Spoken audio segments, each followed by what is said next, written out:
Hello and welcome to the second episode of podcast, which I still haven't come up with a name yet. But basically, on this podcast, a lot of discussion is about mental health, and obviously, it's connects personally to a lot of people, including me, dealing with stuff in the past, and just but with the idea of coming up with something where there can be an open forum for it, discussing it, people being able to share issues they had, having discussions about what causes it, and also there's focus on athletes as well, athletics, and how we don't often it's kind of quiet with athletes of how they don't really want to talk about it, obviously, 'cause first of all, it's a very personal subject, but also there's this idea of very masculine sports, so sharing that it's tough.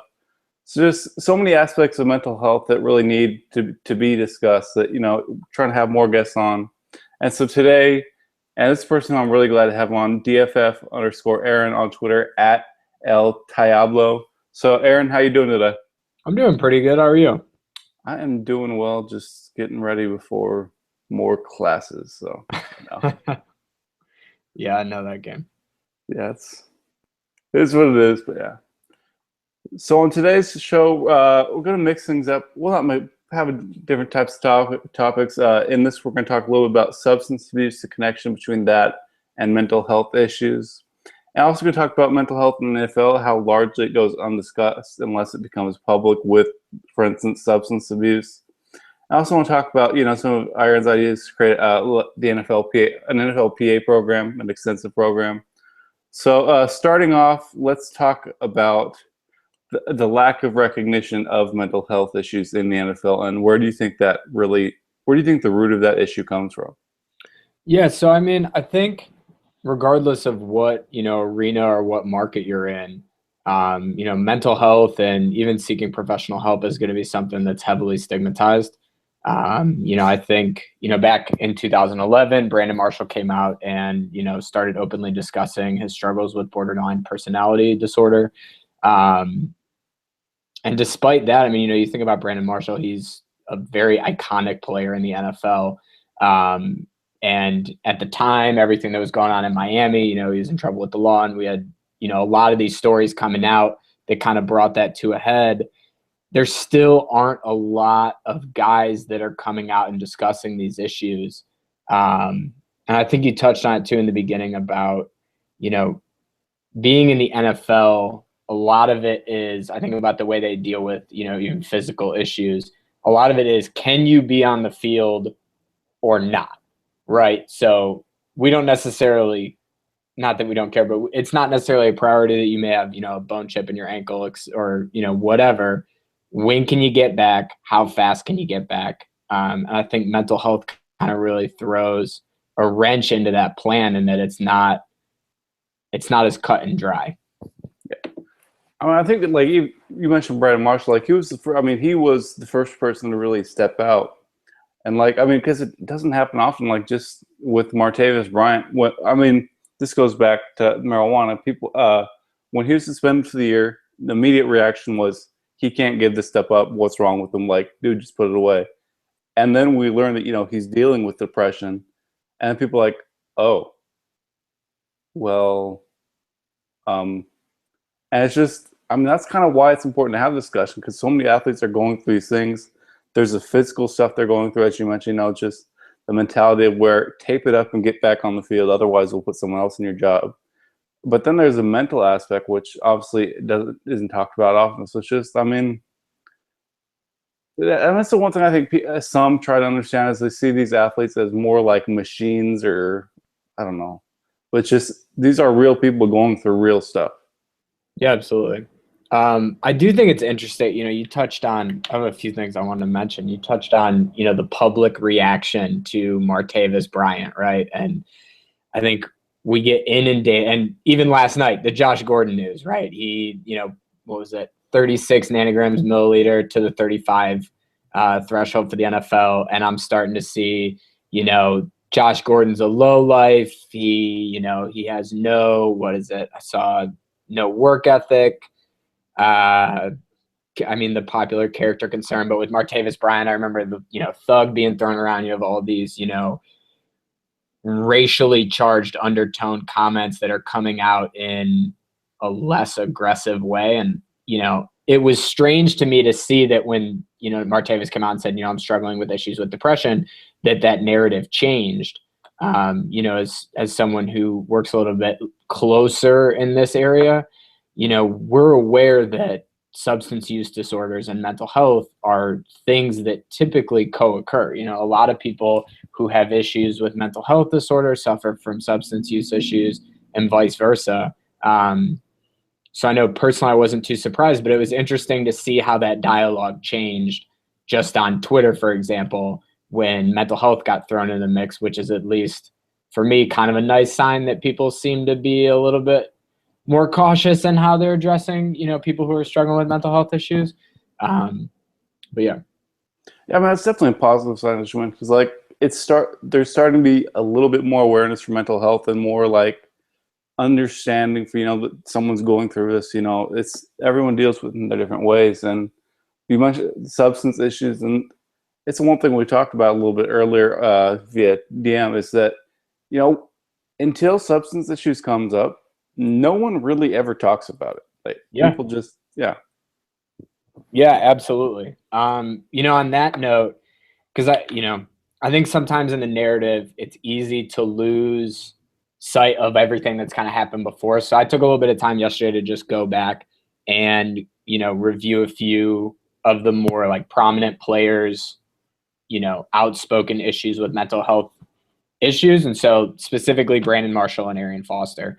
So prior to these issues, I'm looking at Brandon Marshall. So we've got quote unquote character concerns at UCF, arrest for assault, suspected of domestic violence. So police were called to his house, never charged with the crime though. Driving under the influence, disorderly conduct.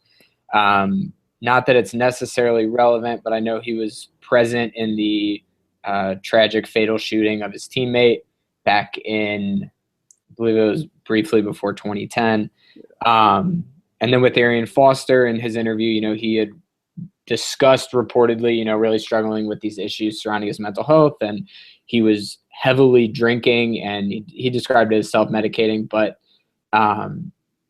these are signs, potential signs for NFL players that there may be something else going on outside of, the social media narrative of they just can't control substance use. And then, I look back at the last couple of years, we got Greg Hardy, Joseph Randall, Alden Smith, Martavis Bryant, Josh Gordon, and Justin Blackman from a few years ago. And I know that there are a lot of other guys on that list, but those were just the ones that kind of jumped ahead. All of a sudden, we care about what's going on with these guys when they're looking at suspensions, whether it's a year, 4 games, 6 games, 8 games. All of a sudden, it's a problem. Actually, Le'Veon Bell and LeGarrette Blount had gotten pulled over, and they did their suspension as well. But it does play back to that narrative is, as long as you're on the field, it's fine. But if we're not getting to see you suit up on Sundays, all of a sudden we're really concerned about how you're doing or what might be going on. It's all kind of selfish, just in the fact of, well, I don't care until it affects me. Then, well, we have to look at but we also see, this is more speculative, and it's hard to get into. It's just like with all the Johnny Manziel stuff going on, people, just say he likes to party, he can't stop. He has poor judgment and everything, but that's something we don't know what's really going on there. There could be stuff, and it's just all these prejudgments that go on, which years later we may find out, wow, I was extremely ignorant of me to be saying that stuff when he had all of that going on.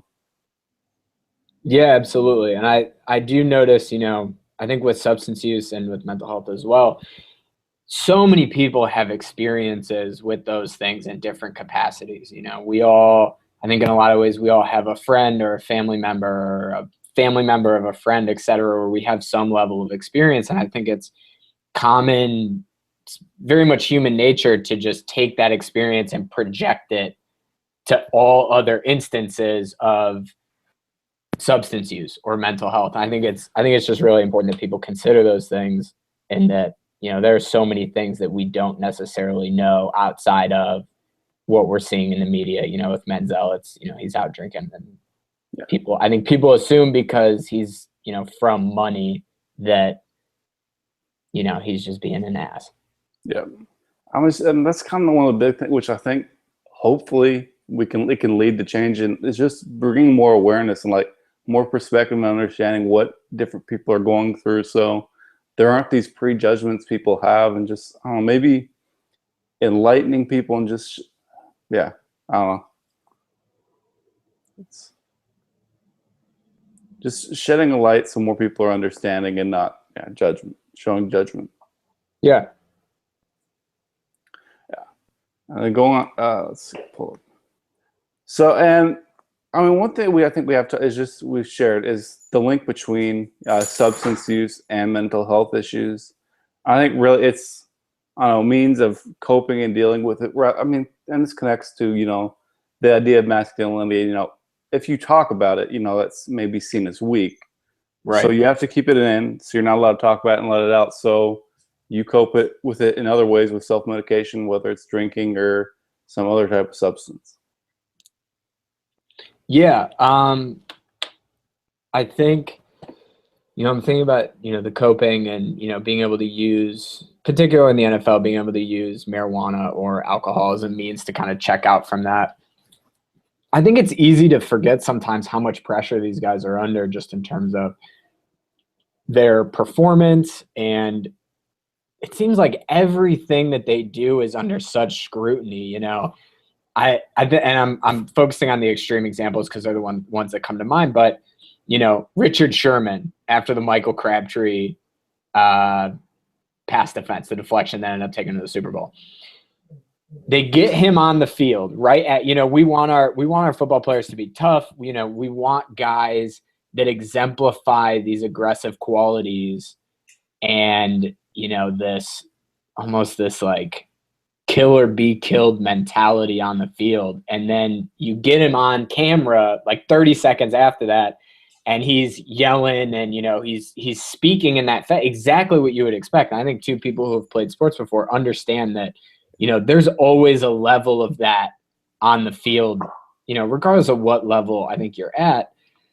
But so then his responses don't fit this professional mold that all of a sudden we want him to be off the field. And then we're back to, Richard Sherman's a thug, Richard Sherman's classless, blah, blah, blah, And so I just think, when everything is put under a microscope, everything you say in a press conference, everything that you do, whether you show up to voluntary workouts with the team or not, even though, they are voluntary to your employment, you're out late, you're hanging out with, Deshaun Jackson hanging out with somebody from I believe it was someone that he grew up with who's apparently gang affiliated. The Eagles all of a sudden didn't want him anymore, or maybe Chip Kelly didn't want him anymore. And then there's all like your character and what you're doing is constantly being pulled into the light, whether it's on SportsCenter or the news or your local media, or now that Twitter is such a big deal. I mean, people are tweeting at you, they're tweeting about you.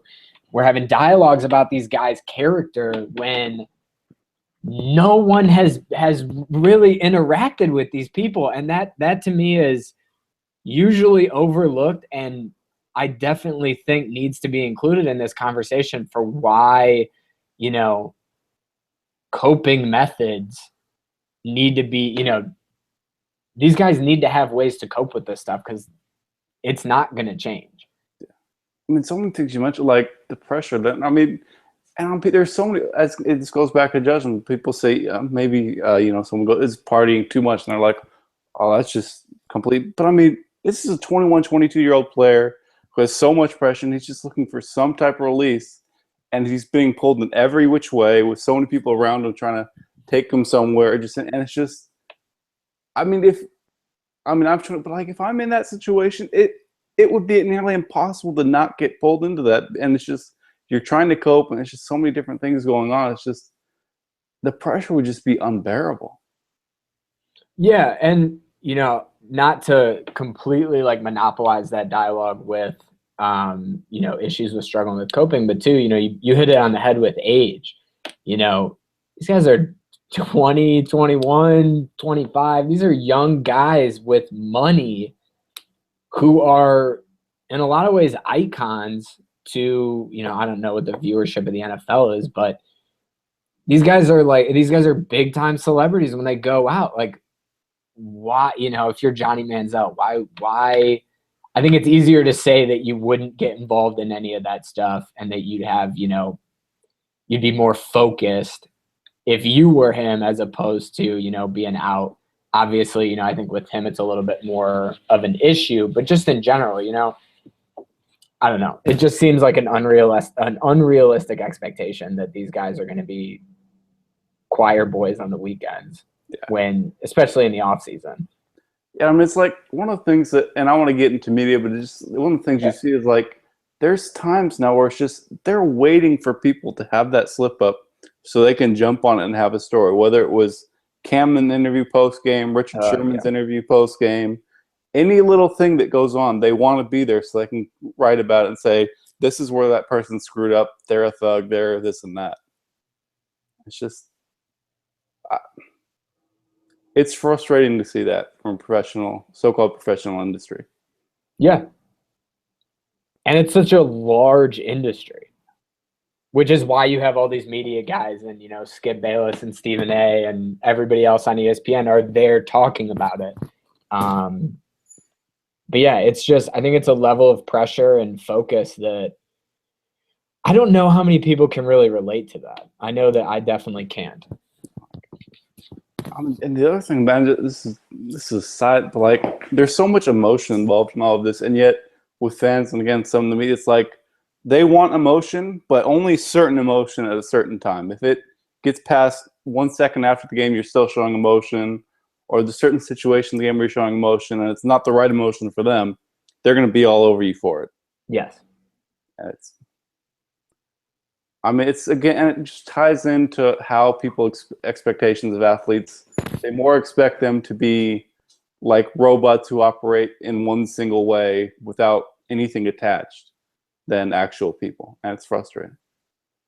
Yeah, and I think too, to add to that, what it takes to be willing, the damage that you are going to do to your body playing in the NFL. I think it takes a certain mentality to be able to succeed at that level. Sometimes I just think it does, the expectations of what you want for a guy in the field versus what you want him to be in an interview. Sometimes just don't make sense to me. They don't seem realistic. And I know that a lot of guys seem to come off that way, and I don't know, but the NFL is a violent game. You are constantly risking your long-term physical health being out in the field. And now, we have all this research about CTE and, possible brain injury as a result of the NFL. And, I'm not super familiar with the research there in terms of, how it was collected or the way they designed the study or anything like that. But I will say it doesn't seem surprising that that's the case with how violent collisions in the NFL are. And so, I think that needs to be considered as well in terms of who you're talking about. Yeah. It's just, you mentioned like the long-term effects, and that's one thing also that just considering about, so they invest so much time and energy and emotion into this game. They could walk, whether it's a physical harm to their bodies when they retire, or they have, repetitive hits to the head, which has caused CTE, and then when they retire, they spent years of their life dedicated to something where all the attention was on them. And, it kind of, it would get to you like, all these people, they want to talk to you, they want to be around you. And now that your career is over, you're left with this emptiness. And I was listening to a podcast by Heinz Ward a few weeks ago, and he talked about former teammates who, once they retired, they just dealt with so many emotions because that part of their life was over, and they were lost. Yeah, I would imagine that's a huge transition for them. I'm just thinking about how different those two scenarios are of, you're a current NFL player who probably has some recognizability, and then, maybe 5 years later, you've been retired for 5 years and you can go out in public and, no one really thinks about it. Yeah. And that's probably like, and we've seen with some players who I mean, are no longer with us, but I mean, and you've seen in later years, it's just the repetitive hits of the brain, the head, it wore down on them, and they just start slowly losing their mental capability, and it's just it leads to a dark place, and it all ties in with this violent game, which we love so much, but it really is damaging. Yeah. So, yeah. But at the same, it's funny because you say that, and I agree with what you're saying. But then I think about the other end of being an NFL fan. It's like I don't want the NFL to go away, and I know a lot of people feel that way. Yeah, it's oh man, that's the one thing I also think about is like, because I don't know. It's like maybe there's something inside our brain that just when we see those type of the big hits, it just triggers something. We can't. It feeds into us. We don't want to let go of it. We love it.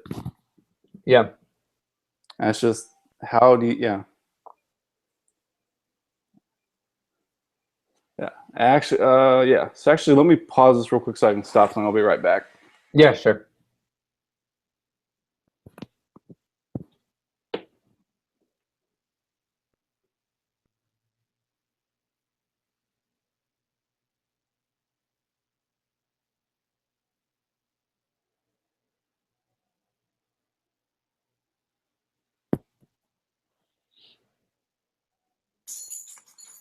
All right. And so one thing I also want to talk about today is, and we've talked about this, is you wanted to create a comprehensive NFL program for the NFL Players Association. So talk about that a little bit and your ideas for what you'd want to do. Yeah. So, I mean, I think, so as someone who, works with intervention development, I think first and foremost, it's really hard to have a concrete plan from the distance point, where I currently sit, really understanding players' needs, and also, the background of large groups of players as opposed to just what we assume through what we see in the media and the stories that we hear on like Super Bowl week, how we, everybody wants to hear a sad story about a player who's come from a lot of struggles and is now either a Pro Bowler or is, getting ready to play for a Super Bowl. But I do think being more specific, the substance use program in the NFL has a lot of room to grow, where I think it can be better served for the players. I understand that the NFL probably has to tread carefully on how they handle substance use. I would imagine they don't want to take a stance of, we condone the use of marijuana, for example, when it's still illegal in majority of the states in the U.S. But as someone who works in substance use treatment, I always find it interesting that those suspensions involve complete removal from the team facilities. So you have all of these staff members for these franchises. So, you have head coaches all the way down to specific assistant positional coaches. You have medical staff. I know I was looking a little bit through the outreach program that the NFL has written up on their site, and it appears like they may have some specialized personnel in the facility that people can talk to. But so you take all those people, you take all of a player's coworkers who I assume that there are definitely guys on the team that they're probably closer with as opposed to others, but you're going to take all these people away, this big chunk of their life and what they're working towards, you're just going to take it away from them, which, for a week suspension is kind of like, all right, that makes a little bit more sense. But when you get into the Josh Gordons, the Martavis Bryants, and the Justin Blackmons of the world, a year is a long time. A year is a very, very long time, and I think the NFL is doing itself and its players a huge disservice by removing players from potentially supportive individuals and systems that are set up by those franchises in their facilities. Yeah, and you mentioned it's just if you were just like that would be the exact opposite of how you would design a system. As well, you know what? You had the support system and you had these measures of coping. So in order to penalize you, we're going to take away that support system. We're going to penalize you for the methods you were coping with, and you're going to be out on your own. So go ahead and deal with it. And by the way, if you mess up again, you'll be away from your support system even longer. So have fun with that. Yeah, and the media, your local media and ESPN and definitely Twitter now. So I'm a little bit newer to Twitter. I think I've really only started engaging Twitter over the last 6 months, but everyone that cares about the NFL is going to be talking about you for an extended period of time, which, this again, I would imagine that probably has a negative impact, that there's that much negative focus on a player, and social media allows people to say things they may not say in a forum where they're going to be held accountable. And so I think you really start to see some really hateful stuff towards players who are struggling with substance use. Yeah, I mean, it all ties into the lack of understanding for these athletes, and it's sad. And one other thing you might is just with the NFL's current systems. This ties in Josh Gordon, I think. So the NFL's measurement, it's like 15. Oh, yeah. So the NFL changed it. They're at 35 nanograms per milliliter is what they consider a positive test. Josh Gordon's original 1-year suspension was, at the time, they were doing 15 nanograms per milliliter. And I believe, so they do 2 samples, and then I think both have to be positive for them to get a confirmed positive screen. He had one that I believe was 8 nanograms per milliliter, and then he had one that was slightly over the 15 mark. And then following his appeal, they changed it to 35, but because at the time it was 15, he was penalized, and then they reduced it to 10 games. Yeah, it's so interesting because Bomani Jones of ESPN was tweeting out this last night, is that I think if you go to local county police officers, I think the count they use is like 150. So you compare. Yeah, that wouldn't surprise me. I know. So again, like I work in relation with substance use, and so we do screens pretty frequently. Ours is 50. I don't know. I was just talking in a DM thread earlier about what the threshold is in other places, and I've seen anywhere between about 50 and 150 with the NFL as an exception, which is interesting to me. I don't know how I feel about that. I know I don't like it, but I don't know. I don't understand why they have their threshold set lower. I mean, it's just that the entire system. We've talked about the threshold they have being so low, and they take it away from the sports system. It's. I mean, the system seems designed to have players fail repeatedly. Yeah, I think for players who are at risk, I think the system is set up to fail them. And I think that's why, I think that's kind of where, when we were talking originally, I was like, man, I would really like to see different programs implemented in the NFL. I also think it's really interesting, and I don't know enough about this like person in their facility, but I found it interesting that the NFL really supported Martavis Bryant being sent out to Houston to work with John Lucas when he was first suspended. John Lucas is a former NBA player, former NBA coach who struggled with substance use.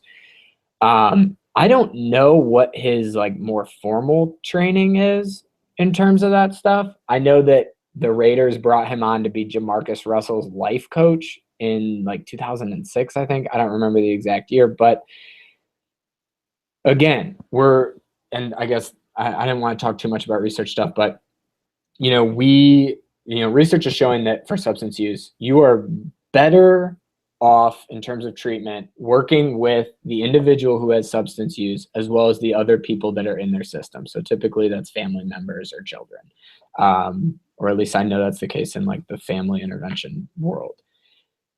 But this idea of, all right, let's take Martavis Bryant, ship him to Houston. We're going to somehow, fix him. And then he's going to come back. We're going to put him in the same system, which is leading him to, smoke marijuana currently, and just assume that he's going to be fine. That seems too short-sighted for me. Yeah, and that also ties into the idea of, banning people from team facilities while they're in suspension protocol. Just, I don't know. Just, it rubs me the wrong way. Yeah, I mean, it just kind of feels like for the NFL, it's a go away, you're not going to be our problem this year thing. Like, we don't want to deal with you, which is irresponsible beyond measure. Yeah, I just think that if they're going to police substance use and be concerned about players' well-being, in the sense of, what is it? I had the substance use policy out right before we got on, but I believe it was like substance use can lead to like on the field injuries and like personal, I forget what words they use, but basically like poor outcomes. And therefore we don't want players to use substances, and it could hurt their like fan relationships. And it was interesting to see them use wording that seemed to prioritize the player. We're worried about your well-being, so we don't want you to use substances. But it feels very big brother when guys get in trouble, and not in like a supportive way. It's like, oops, you fucked up. All right, 4 games. All right, a year. Indefinite suspension. We're dealing with Josh Gordon right now where what was it? January 20th, he sent his reinstatement in, failed the test in March, and it's April 12th, still no word. We have the Schefter reports coming in, but that's as good as it's going to get for now. It's just so many things that need to be fixed, but just they've got to find a way because they're failing. So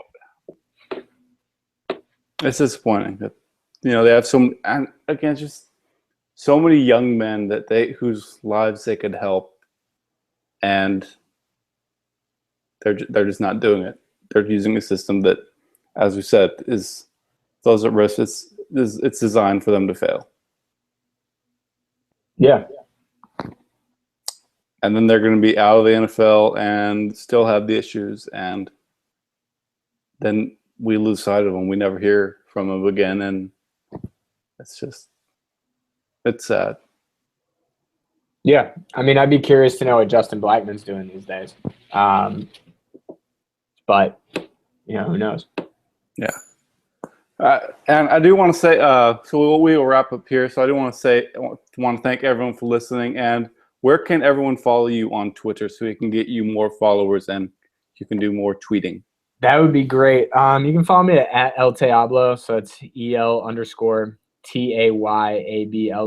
I'm the chief data analyst over at Dynasty Football Factory. Any and all questions, conversations related to fantasy football, always welcome to talk sports and fantasy on Twitter. Awesome. And Aaron, I want to thank you so much for coming on. Really loved the discussion. And I just hope people learned more from this today and enjoy the podcast. So thank you all for listening. Yeah, no problem. Thanks for having me on. I hope you enjoy it.